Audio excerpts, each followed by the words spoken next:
or welcome everyone to Pulmonary Function Tests for the internist. I am Kristina Collins, and I'm so happy to be with you today. Now, we're going to talk about PFTs, but I want us to take 2 seconds, wherever you are, to just think about what are some initial thoughts and feelings that you have when you think about PFTs. Too many numbers and percentages. If you're supposed to ask me, I typically say I am confused. With PFTs, you're worried about numbers. I'm worried about who should I order PFTs on? What should I order when it's time to get them? And let us not start on how to interpret them. I look at that report and I see numbers moving. I don't know where to start. And so for the next couple of minutes, we're just going to look at two-fold objectives to try and demystify pulmonary function tests and devise a stepwise approach as to how to assess the 3 core components as internist. And then the second thing that we're going to look at is to determine which PFT components should we order based on the clinical context. Now, the first thing I want us to have clearly in our minds is that PFTs, these are non-invasive physiological tests. So they do not give you a diagnosis. Rather, they are quantitative assessment of how air goes in and out of the lungs, how much volume of air is in the lungs, and what happens as it pertains to the alveolar capillary membrane and gas exchange. Now, in order to go through our stepwise approach, we're going to first start off with do not panic. I know once we hear about PFTs, again, we want to press that panic button, so we're not going to press that button. So that's our first approach. The second thing that we're going to do is we're going to define a few terms in order to not panic. And we're going to use this report of a 64-year-old male who presented to clinic with a 25-pack-year history of smoking and worsening shortness of breath. So again, we're not going to panic. And in order to do that, we're going to define some terms. The first term that we're going to define is reference.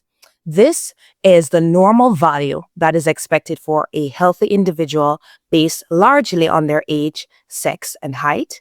And then the next term we're going to have is the lower limit and the upper limit of normal. This is the 5th percentile to the 95th percentile of the reference value. And then the last terms I want us to have clearly defined in our minds is the measured pre and the measured post. These are the measured values that's taken from the patient before bronchodilator testing and after bronchodilator testing. All right. And then the last couple terms I want us to have in our minds defined as we're not pressing that panic button is our FVC or TLC on our vital capacity. Now, wherever you are, I want us to do this breathing exercise. We're going to breathe in and out. Are you breathing with me, Shreya? In and out. No, that air that's going in and out, that is your tidal volume, the normal air that we breathe in and out. Now, if you're supposed to breathe in and take in as much air as you can, that excess air that you're breathing in is your inspiratory reserve volume. Now, I want you to breathe in and out, and then I want you to empty the lung, breathe all the way out. That excess air is your expiratory reserve volume. And any air that's remaining in your lungs, that is your residual volume. Now, why all of these things are important to have in our minds is because that's how we'll get our vital capacity. Our vital capacity is our inspiratory reserve volume, our tidal volume, and our expiratory reserve volume. And then how do we get our total lung capacity? That's our vital capacity and our residual volume. All right. So now that we have those terms clearly defined in our minds, let's now jump back to our report. Now, again, our stepwise approach, just to remind us, step number 1, we will not panic. Now, step number 2, we're going to assess the components. Remember, that's our initial objectives. Now, when we think about the components of pulmonary function tests, I want us to think of SLD. S is spirometry, L, lung volume, and D, diffusing capacity of carbon monoxide. We're just going to say DLCO from here forward. Now, going into each component of our SLD, we're going to first start off with looking at spirometry. And to have spirometry clear in our minds, we're going to use this abbreviation or mnemonic called GORES.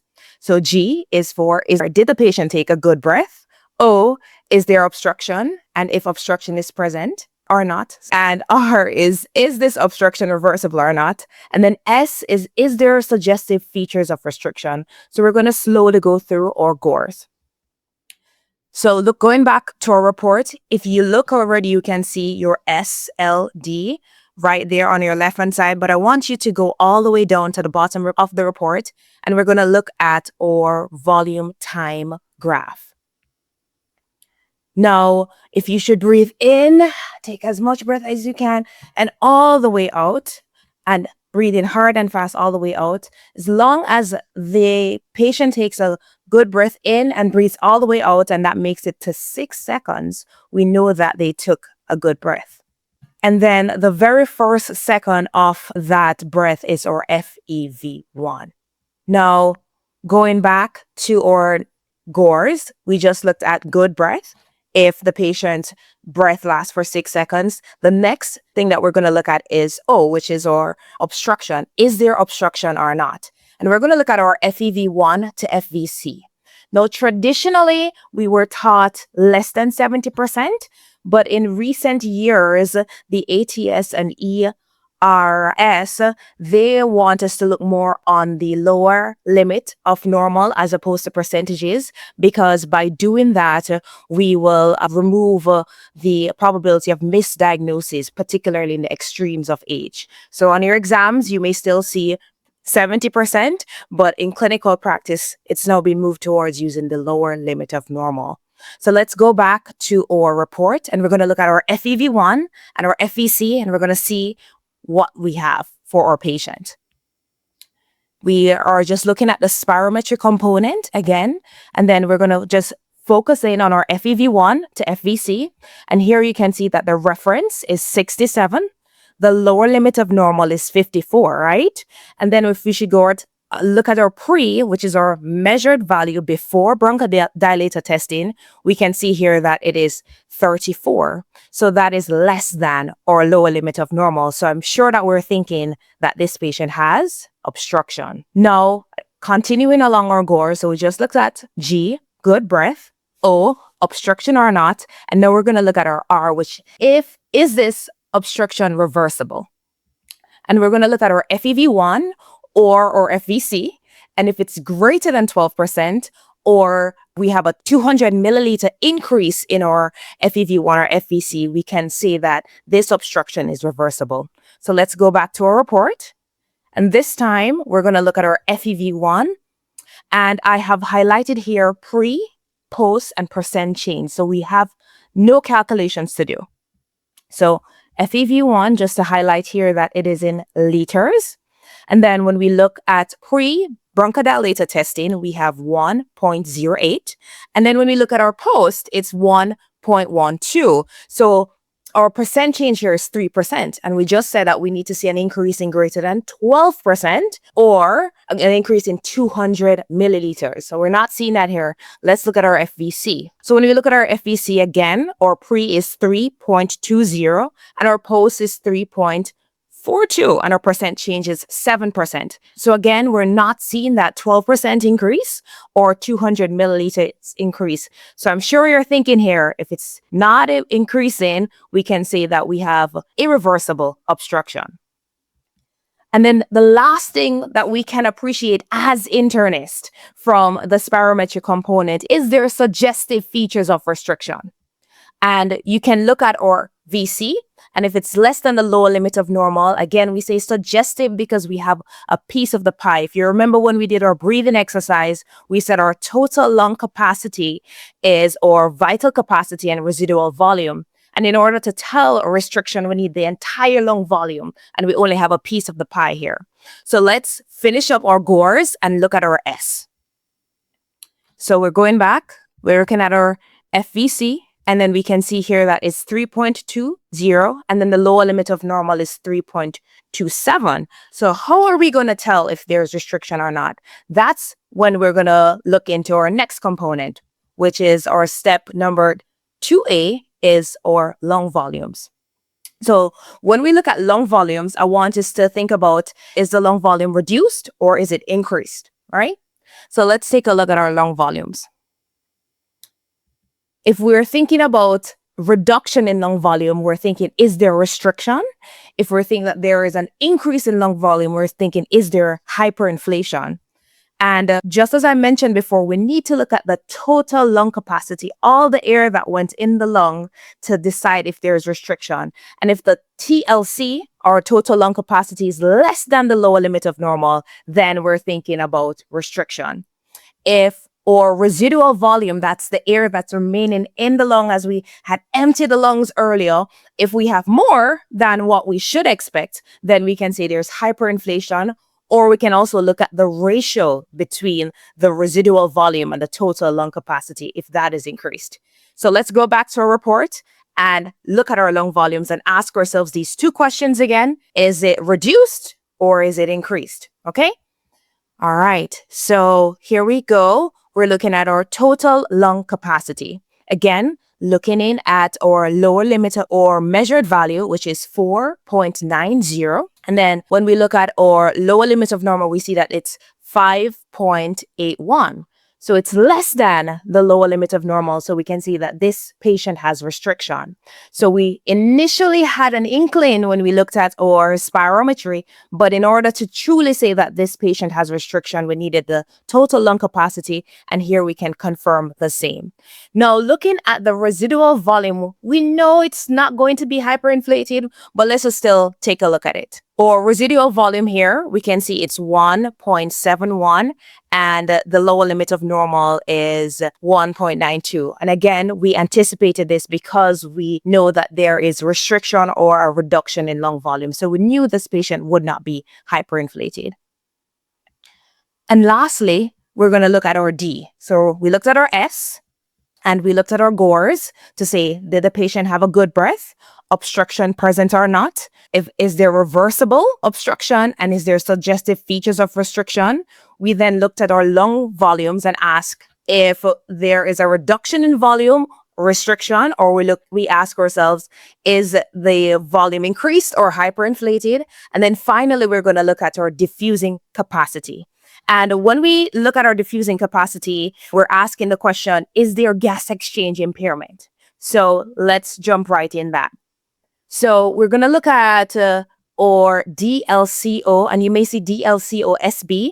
SB just means single breath. It's just the common method in which the DLCO is assessed. And if it's less than the lower limit of normal, you can have impairment. So let's look back at our report, and we're looking at our DLCO SB. You may not see SB on your report. And then when we look at our measured value or pre, we can see here that it is 7.32. And then when we look at the lower limit of normal, it's 10.42. So again, if we should pause and think about this, the measured value is less than the lower limit of normal or the expected value for our patient. So we can think that this patient has gas exchange impairment. So let's stop and refresh ourselves of what we just went through. We went through the 3 core components, which was spirometry. And then we ask ourselves, did the patient take a good breath? Is there obstruction? And if obstruction was present, is it reversible or not? And is there suggestive features of restriction? When we went through, we saw that this patient had irreversible obstruction and suggestive features of restriction. Then we looked at our lung volumes and we asked ourselves, is this volume reduced or is there an increased volume? And when we went through our process, we saw that there was indeed restriction. And then we looked at our diffusing capacity and we asked ourselves, is there gas exchange impairment? And yes, we did see that. Now, again, remember spirometry, lung volume assessment, and diffusing capacity are all physiological tests. So they will not give us a diagnosis. So this is our impression at the very end, is that we have irreversible obstruction with restriction and gas exchange impairment. And that's what you will see on your report. And then we can take that and apply it to our patient to come up with our most likely differential diagnosis.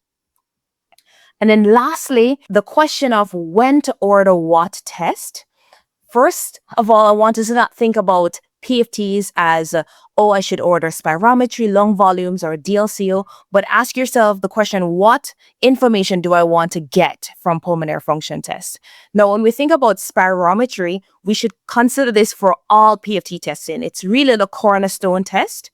And with that, we can do some potential add-ons. So based on our differential diagnosis, we can say maybe this person has a reversible obstruction type pathology. So I need bronchodilator testing. Or am I thinking this patient has neuromuscular disease? Should I add a supine testing, do my maximal inspiratory pressures and my maximal expiratory pressures?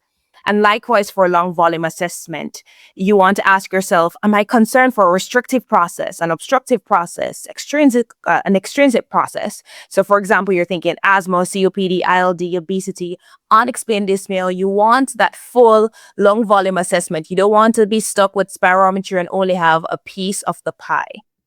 And then for DLCO, again, you want to think, do I have a parenchymal process am I worried about in the lungs? Am I worried about a vascular process? Some examples here is like emphysema, ILD, PH, occupational lung disease, again, unexplained dyspnea. You want to kind of think about what answers do I want my PFTs to give me? And then you order the testing to give you those answers.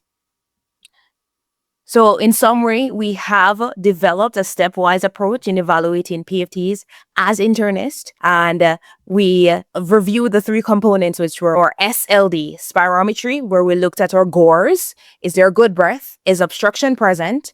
And if it is present, is it reversible? And we mentioned that from our spirometry, we can get suggestive features of restriction. And then we looked at our lung volumes to assess whether we have a reduction or an increase in lung volume. And then we looked at our DLCO to see at the alveolar capillary membrane, do we have some gas exchange impairment? And so with that, we then discussed when should we order what? And we talked about thinking about our differential diagnosis first and what information we can glean from our pulmonary function test to kind of decide, should I get all three components or should I get one with some potential add-ons? And I thank you for your time on this.